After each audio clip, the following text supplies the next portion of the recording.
E que bom que estamos juntos para cearmos.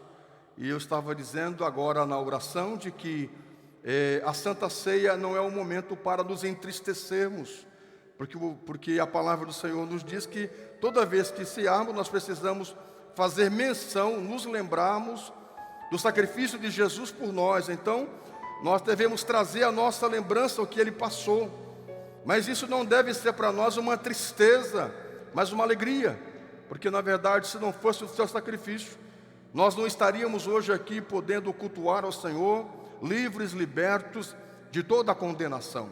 Seu sacrifício para nós deve ser um estímulo para que nós possamos manter e continuar e propagar esta fé que Ele nos concedeu. Eu quero convidá-los para o livro de Atos, capítulo 1.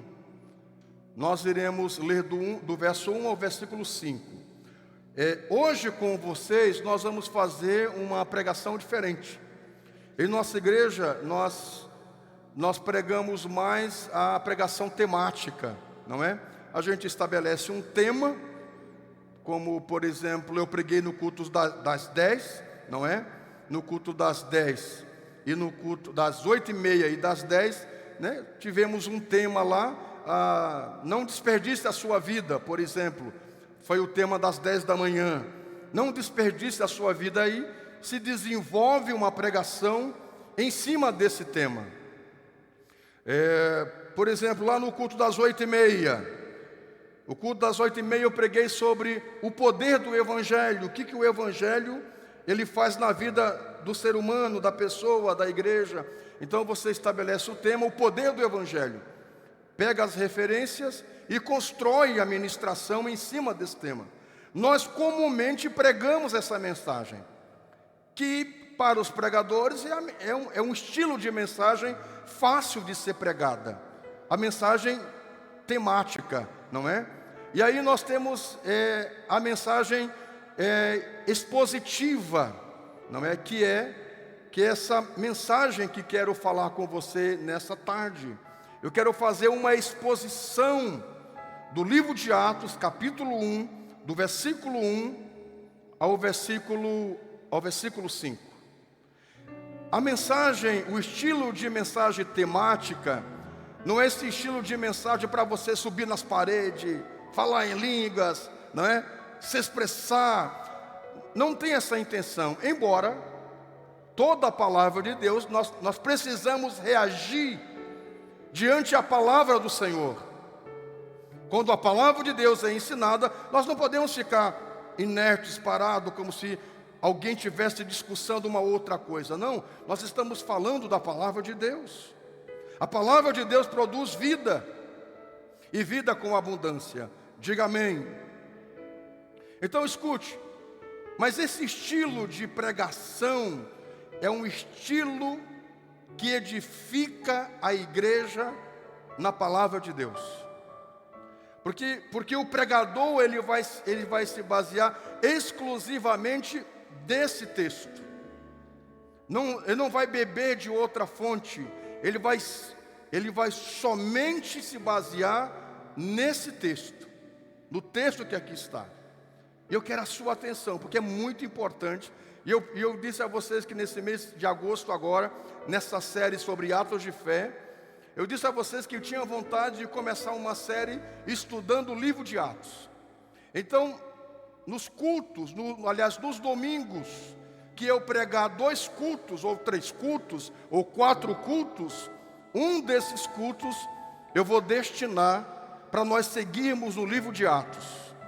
Que aí vai passar o final do ano.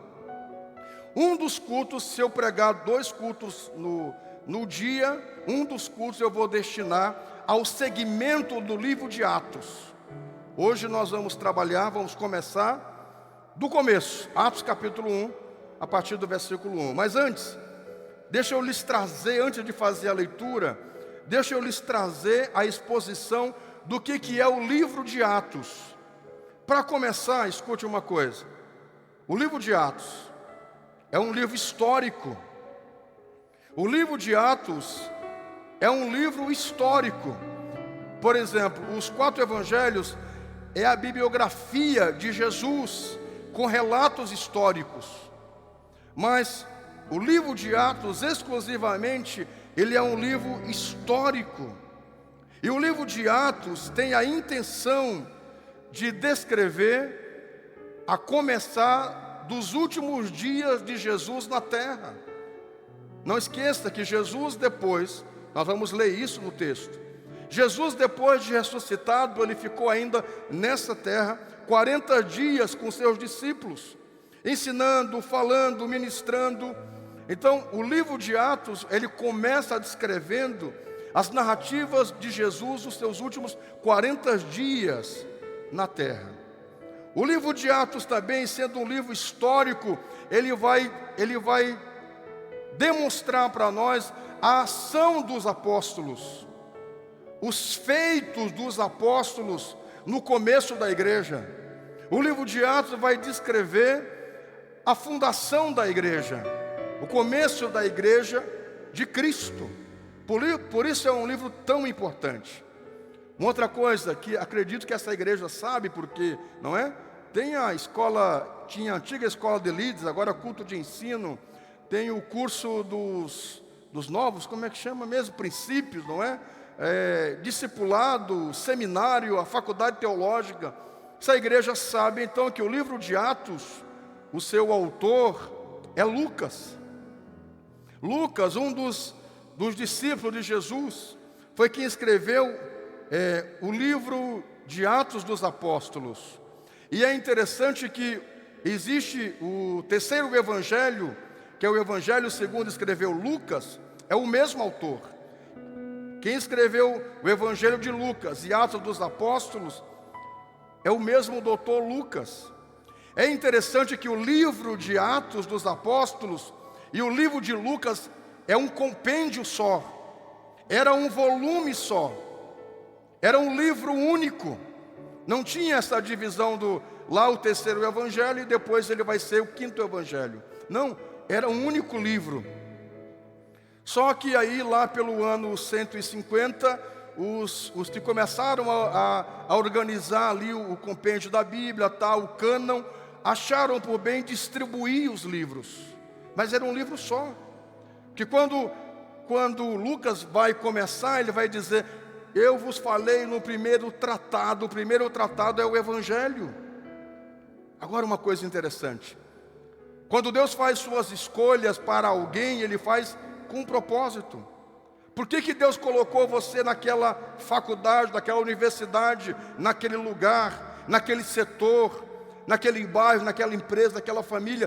Tudo que Jesus faz, Ele sempre faz com um propósito para algo maior. Porque você poderia estar em qualquer igreja dessa cidade. Por que você está aqui hoje? Deus tem um propósito nisso. Você poderia ter nascido em qualquer família desse mundo, mas você está na sua família. Deus tem um propósito com isso. Porque Jesus então, Ele escolhe Lucas. Olha que interessante. Lucas não é um judeu. Lucas é um grego que nasceu em Antioquia. Antioquia fazia parte do Império Romano. Então Lucas, ele tem 3 nacionalidades. Lucas, porque ele vai se converter depois então, não é? Para o cristianismo, ele vai se tornar um convertido. Mas ele é romano, porque ele faz parte do Império Romano. Ele é grego de nascimento, porque Antioquia, não é, pertencia ali no primeiro momento à Grécia. E aí ele passa a ser um seguidor de Jesus, e aí a conviver com os judeus. Então de alguma forma ele tem nacionalidade judaica. E ele é médico. Olha que interessante. A sua escrita é diferente da escrita de Mateus, de Marcos e de João. E não é à toa que ele vai escrever Atos dos Apóstolos, porque ele tem uma capacidade de escrita muito grande. E não é à toa que Deus lhe escolhe para escrever o livro de Atos. Então, é um autor muito inspirado por Deus. Digam amém. Por que Atos dos Apóstolos? Por que esse título, Atos dos Apóstolos? Na verdade, não era esse título que tinha no começo. Os melhores biblistas que existem, os exegetas que conhecem a Bíblia a fundo, eles vão dizer que a melhor forma de descrever o livro de Atos, o título, deveria ser as obras de Jesus, de tudo que ele ensinou e continuou a ensinar e a fazer através do Espírito Santo e dos apóstolos. Só que pense um título desse tamanho.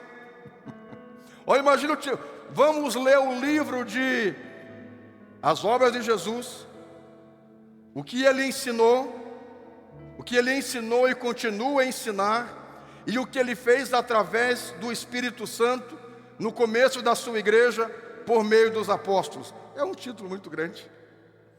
Então, os melhores tradutores desse momento, que ajudaram a compor o cânon da Bíblia, do Novo Testamento, acharam por bem de simplesmente fazer assim: ações dos apóstolos, Atos dos Apóstolos. E a escrita é no estilo helenística, o estilo grego de escrever, o estilo grego de contar histórias.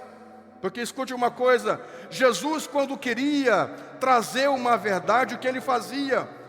Ele contava uma parábola. E o que é uma parábola? É uma história. É uma história para anunciar uma verdade, estabelecer um princípio. Então o livro de Atos é uma forma de história para estabelecer a verdade do Espírito Santo agindo no meio da sua igreja. O Espírito que trabalhou poderosamente no meio da igreja e continua a trabalhar até hoje. Você pode aplaudir esse santo do Espírito? Por favor, faça isso com alegria. Então escute uma coisa. Na verdade, o melhor título deveria ser esse, não é?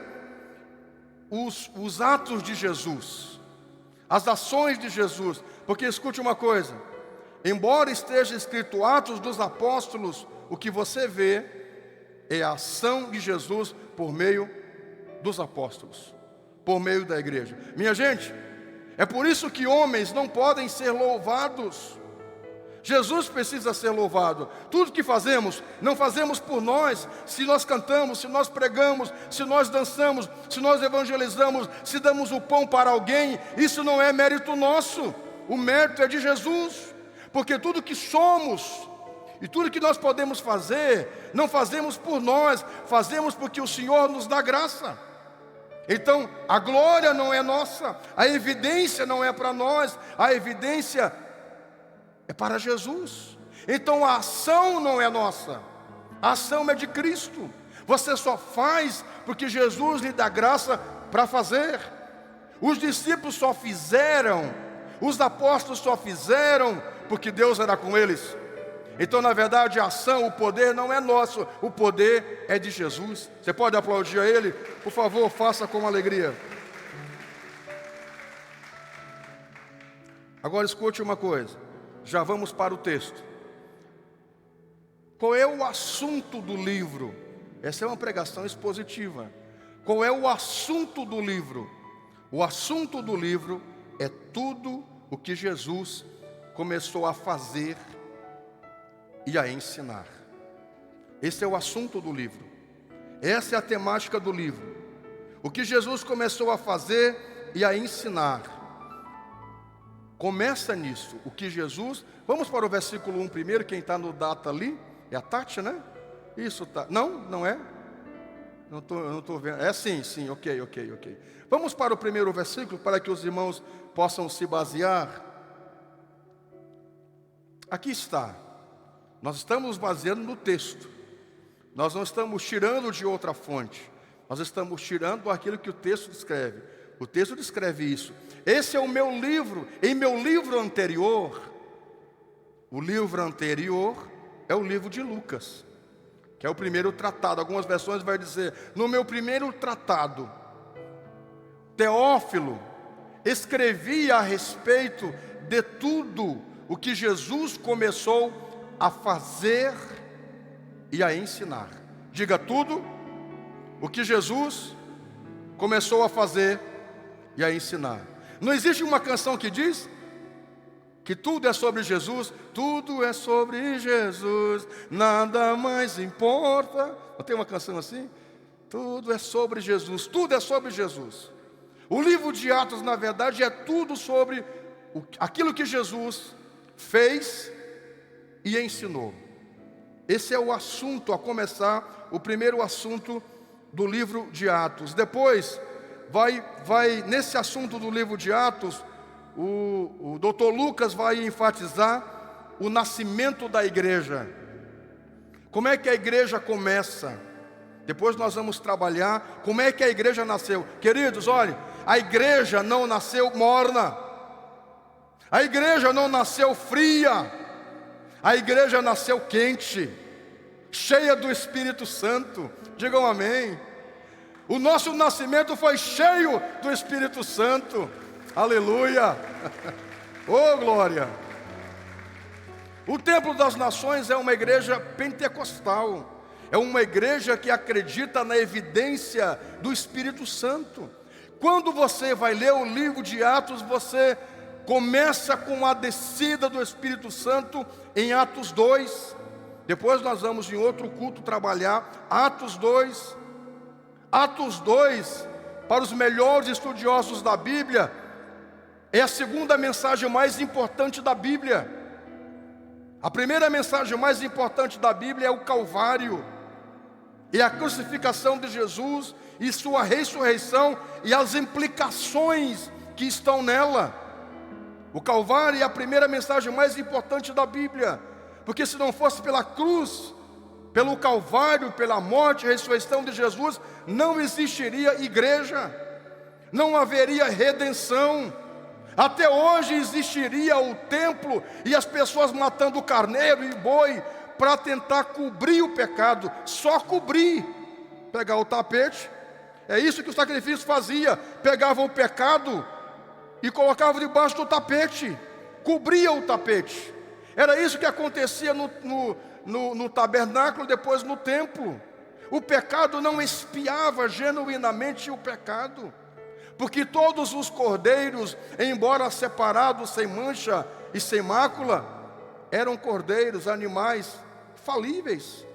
Somente um cordeiro, Jesus, que tira o pecado do mundo, não apenas colocou o pecado debaixo do tapete, mas apagou o pecado, extirpou o pecado, e agora você é uma nova criatura em Cristo Jesus.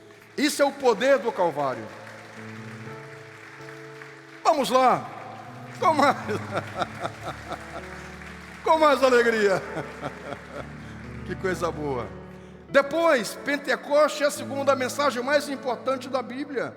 É Atos 2, que em outro momento nós vamos ver. Atos 2 é a descida do Espírito Santo sobre a igreja. Então o livro de Atos vai nos ensinar aquilo que Jesus disse, ensinou, fez. Depois, como começou a igreja, como nasceu a igreja. A igreja nasceu para cumprir um mandamento de Jesus: ide por todo o mundo, pregai o evangelho a toda criatura. A igreja existiu não como uma instituição com CNPJ, mas um grupo de irmãos debaixo de uma ordenança, de uma comunhão, para se espalhar por todo o mundo e levar a boa notícia do evangelho, do reino. Mas a igreja, para cumprir essa missão, ela precisava de algo importantíssimo: o Espírito Santo. Sem o Espírito Santo, meus irmãos, nós não somos nada. É como diz o irmão chegou para mim e disse assim: pastor, sem Jesus nós não somos nada. Eu achei muito engraçado a simplicidade do irmão. Eu digo: é verdade, nós não somos mesmo.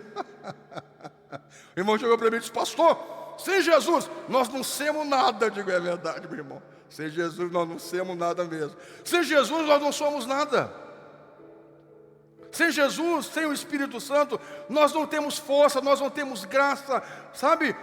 Nós não temos ação para fazer as coisas.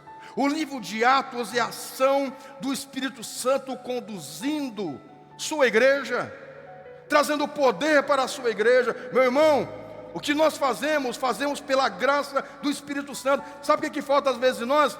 Esse Espírito. Não estou falando da nossa coragem, da nossa estrutura emocional. Eu tenho uma estrutura de enfrentar. Alguns têm de correr, não é? Tem gente que quando recebe um susto, uma coisa, fica inerte. Outras pessoas se movimentam. Eu não falo desse jeito de estrutura do ser humano de ser. Eu falo de ações que não são naturais, que não são pessoais, são sobrenaturais. A igreja do Senhor nasceu poderosa, cheia do Espírito Santo.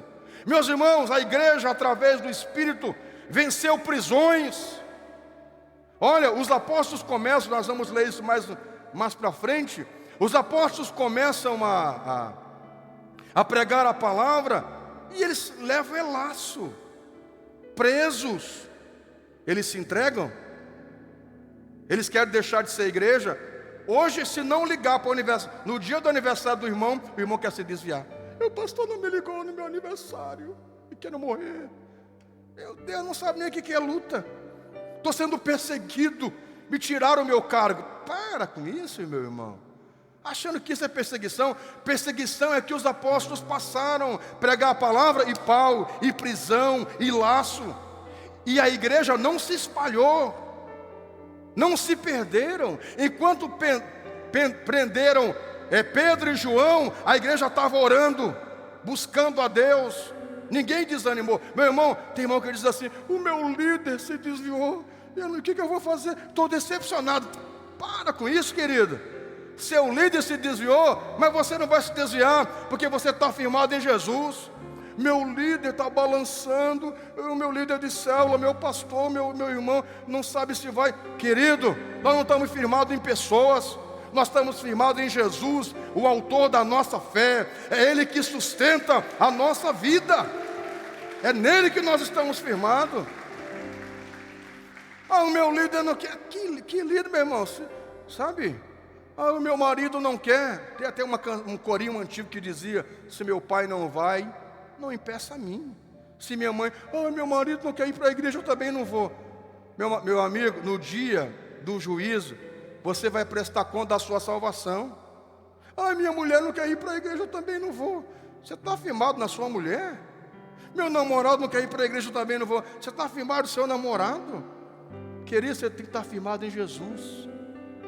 É por isso que a igreja é tão poderosa, porque eles entenderam que eles dependiam era do Espírito Santo, que agia poderosamente, sabe? Eles não faziam o que dava na telha deles.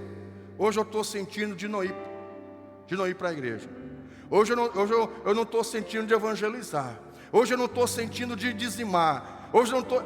Eles não agiam por sentimentos. Quando você vai ver o livro de Atos, você vai dizer assim, e o Espírito falou com os apóstolos: separe Paulo e Barnabé. O Espírito falou com Paulo: sai daqui e atravessa e vai para tal cidade. O Espírito falando com Pedro: vai lá numa casa de um homem, que ele está lá orando. Paulo chega lá na casa de Cornélio, está Cornélio, sabe? É o Espírito agindo, é o Espírito falando. Meus irmãos, como nós precisamos depender do Espírito Santo. Querido, dependa do Espírito Santo. Ele vai guiar você no caminho que você deve ser conduzido. Seja conduzido pelo Espírito Santo. Você pode aplaudir o Senhor? Vamos lá, faça isso com uma alegria. Coisa boa. Agora escute uma coisa. Além da igreja, do Espírito Santo, o assunto desse livro também diz respeito a esse Teófilo. Os melhores estudiosos dizem que esse Teófilo possivelmente seja um oficial romano que se converteu, porque no livro de Lucas, quando Lucas 1 vai referenciar Teófilo, ele diz: excelentíssimo Teófilo. Ele vai colocar Teófilo numa condição de honra. Então ele era um oficial, alguém de destaque, que estava se convertendo e precisava receber uma instrução, de uma orientação. Então, esse Teófilo é alguém convertido na fé. que precisava aprender os meios, os ensinamentos, para que eles se firmassem em Deus. Meus irmãos, nós deveríamos fazer isso com as pessoas. Nós deveríamos enviar mensagens, palavras que trouxessem edificação para as pessoas. Que nós possamos usar as nossas mídias para levar a palavra de Deus para as pessoas, como Lucas fez no seu tratado do Evangelho e de Atos, destinado a esse Teófilo, para que ele se firmasse na fé. Bom, o que aconteceu depois com Teófilo, nós não sabemos. O que sabemos é que o livro chegou até nós, e que hoje também o livro de Atos, para nós, é uma edificação. Digam amém. Atente uma coisa. O livro de Atos, do versículo 1, do capítulo 1 ao capítulo 12, o doutor Lucas vai referenciar o apóstolo Pedro.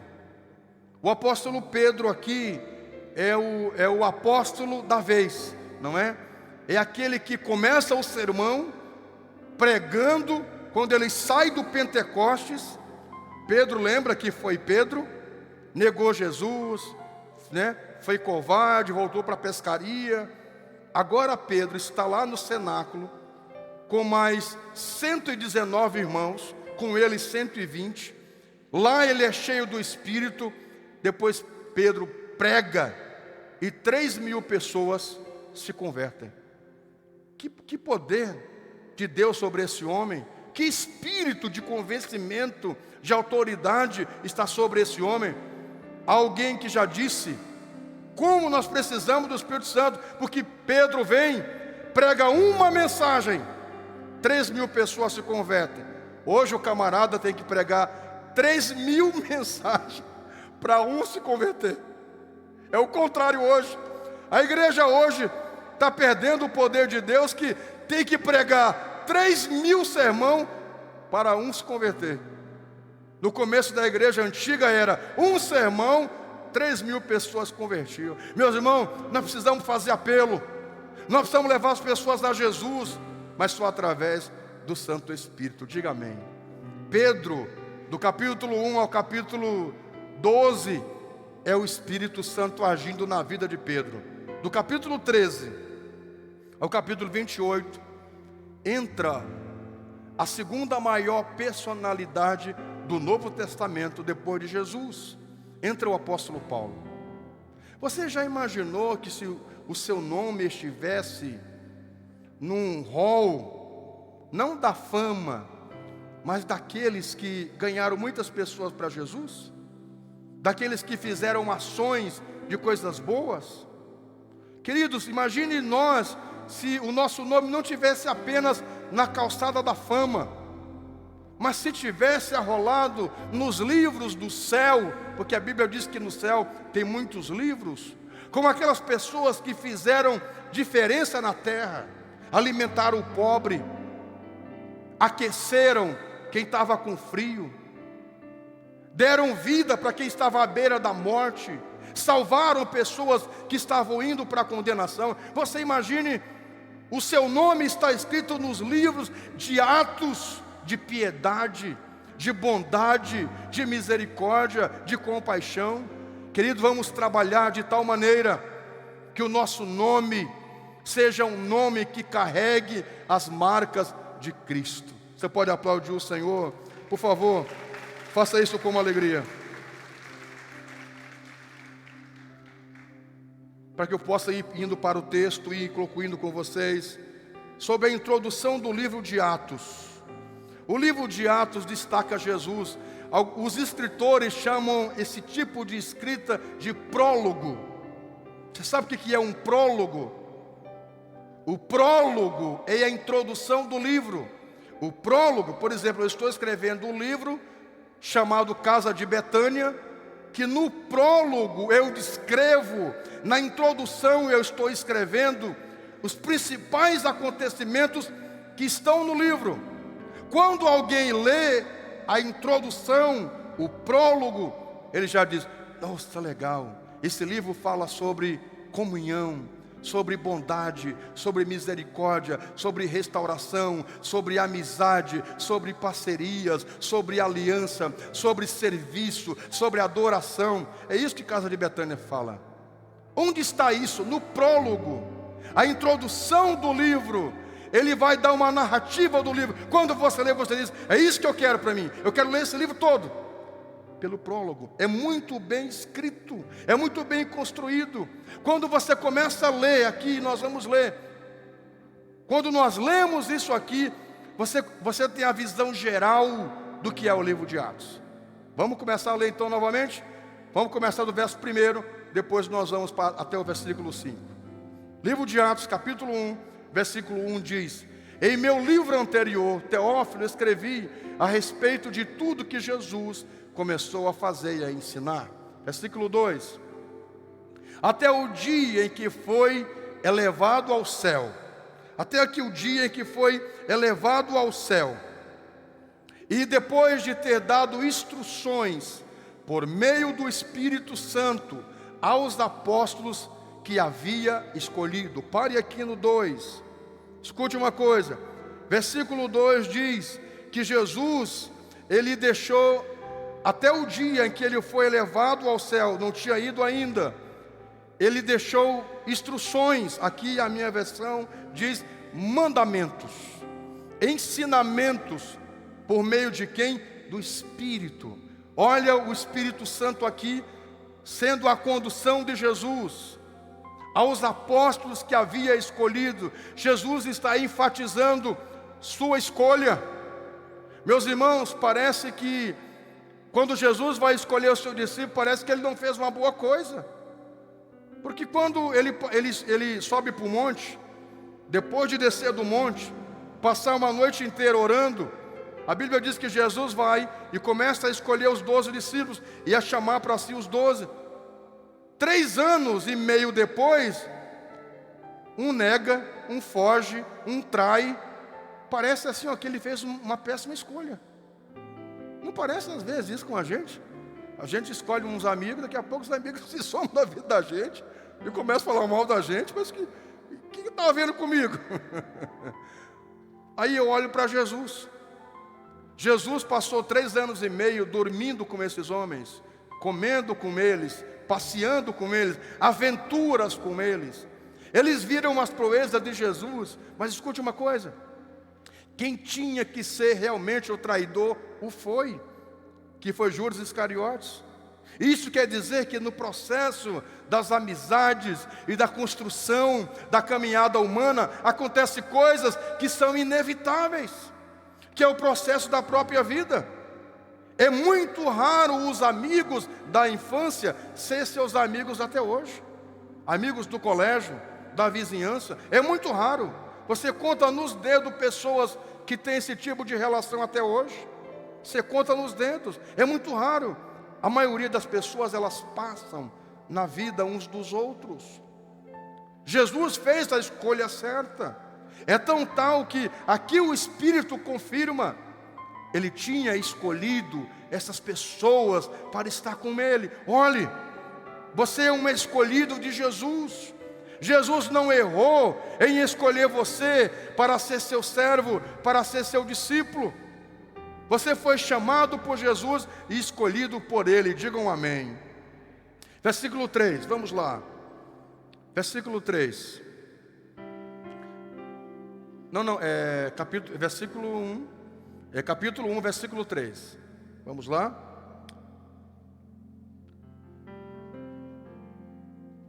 Não é o capítulo 3. Na minha versão aqui, vamos lá. Versículo 3. A estes também, está lá certo assim? Não é o capítulo 3, é Atos 1. Deixa eu ler então aqui na minha versão. Vamos lá. A estes também, depois de ter padecido, se apresentou vivo, com muitas provas e incontáveis, aparecendo-lhes durante 40 dias, e falando das coisas concernentes ao reino de Deus. Meus irmãos, alguém me perguntou uma vez se no céu ia ter comida. Eu digo, não sei se vai ter comida, A Bíblia diz que no reino de Deus não é comida nem bebida. Mas Jesus, depois de ressuscitado, ele passou 40 dias comendo peixe e comendo pão com seus discípulos, 40 dias. Então, versículo 3 vai dizer que depois que ele ressuscitou, ele passou 40 dias ensinando e testemunhando, e as pessoas vendo que ele estava vivo. Foi preciso ele passar 40 dias para confirmar a sua ressurreição. Escute uma coisa, aparecendo para muitas pessoas e fazendo uma coisa importante, falando coisas concernentes ao reino de Deus. A vida de Jesus foi sobre o reino de Deus, não sobre o plano desse mundo. Meus irmãos, nós vivemos de acordo com o modelo do reino de Deus. Escute uma coisa, todo reino tem uma forma de leis, de como viver. Nós vivemos de acordo com as diretrizes desse reino. Olhe, a Bíblia chama esse mundo de império das trevas, não a terra, mas o sistema estabelecido pelo diabo de império, de dominação, de subjugar o indivíduo. Agora, quando se aplica a Deus, é o seu reino. Nós vivemos de acordo não com os padrões do mundo, não com os padrões do império das trevas. Nós vivemos de acordo com o padrão do reino dos céus. Você pode aplaudir o Senhor? Faça isso com uma alegria. Oh, que coisa boa! Então escute, o modelo de vida é de acordo com o reino de Deus. A vida de Jesus foi sobre o reino de Deus. Versículo 4. E comendo com eles, determinou-lhes que não se ausentassem de Jerusalém, mas que esperasse a promessa do Pai, a qual lhe disse: de mim ouvistes. Jesus diz: fiquem em Jerusalém, até que do alto vocês recebam o Espírito Santo, vocês recebam o poder de Deus. Amém, querem aplaudir, fiquem à vontade, queridos. Amém, que coisa boa. Então escute uma coisa, a instrução de Jesus é: fiquem, queridos, olhe para mim você por um minuto. Nós precisamos ouvir a instrução de Jesus para nós. O que é que Jesus está dizendo para a sua igreja? Não temas, não se apavore, eu estou às portas, eu estou voltando. Meus irmãos, o coronavírus é mais uma ação nesse mundo de nos alertarmos, não brincarmos com a vida. Jesus está voltando, queridos. De alguma forma isso fala de sinais. De alguma forma é uma ação no mundo espiritual para nós vigiarmos, guardarmos o azeite na nossa lamparina. Olhe, queridos, Jesus está dizendo para a sua igreja: eu estou às portas, o noivo vai vir. Tinha 10 noivas, você sabe disso, não é? 5 loucas, 5 prudentes. Veio o noivo de madrugada, as 5 nécias gastaram o azeite e não puderam mais ver o noivo. Meus irmãos, Jesus está voltando. Isso é certo, aquilo que Jesus diz, precisamos guardar. Jesus disse aos seus discípulos: fiquem em Jerusalém, até que do alto vocês sejam revestidos de poder. Eles foram e ficaram e receberam o poder do Espírito Santo. Agora sim, dê um aplauso ao Senhor com uma alegria. Agora versículo 5. Versículo 5 diz: porque João, na verdade, o batizou com água, mas vós sereis batizados com o Espírito Santo, não muito depois desses dias. Eu quero convidar você a orar comigo agora. Nós vamos orar para que você seja cheio do Espírito Santo. Se coloque em pé nessa tarde. Quero orar para que você seja cheio do Espírito Santo nessa tarde. Jesus disse que João Batista batizou com água, mas ele iria batizar com o Espírito Santo e com fogo, não muito depois desses dias. E esta palavra se cumpriu. E eu creio que essa palavra não foi apenas para aquele momento, não foi para aquele dia simplesmente, mas essa palavra é uma verdade hoje. Aqui em Santa Maria, no Templo das Nações, nesta tarde, Jesus quer batizar você com fogo e com o Espírito Santo. Oh, aleluia! Quer encher você do seu Espírito. Eu quero convidar você para fechar seus olhos e começar a dizer palavras de adoração ao Senhor. Diga a Ele, diga: eu quero esse Espírito na minha vida, eu quero o Senhor na minha vida. Você que está em casa assistindo esse culto nesta tarde, aí aonde você está, na sua casa, você pode ser cheio do Espírito Santo. Comece a orar. A Bíblia diz que os irmãos estavam reunidos no mesmo lugar. De repente todos foram cheios do Espírito Santo e começaram a falar em línguas. Oh, Rabachandaramaya, oh, Rabacandaramaya, e começaram a falar em línguas, conforme o Espírito Santo lhes concedia que falassem. Veio o poder poderoso de Deus e encheu todos eles. Todos foram cheios desse Espírito. Seja cheio agora, seja cheio agora, seja cheio desse Espírito Santo nesta tarde. Oh, adore o Senhor. Comece a falar em novas línguas. Receba esse poder gracioso sobre a sua vida. Oh, Espírito Santo, oh, Espírito Santo, vem sobre o teu povo, vem sobre a tua igreja, nessa tarde, nesse dia. Vem, Espírito Santo. Oh, meu Pai, nós queremos esse Espírito, nós queremos essa alegria, nós queremos essa vida que encheu os apóstolos, que encheu a igreja primitiva. Começa a encher, revestir essa pessoa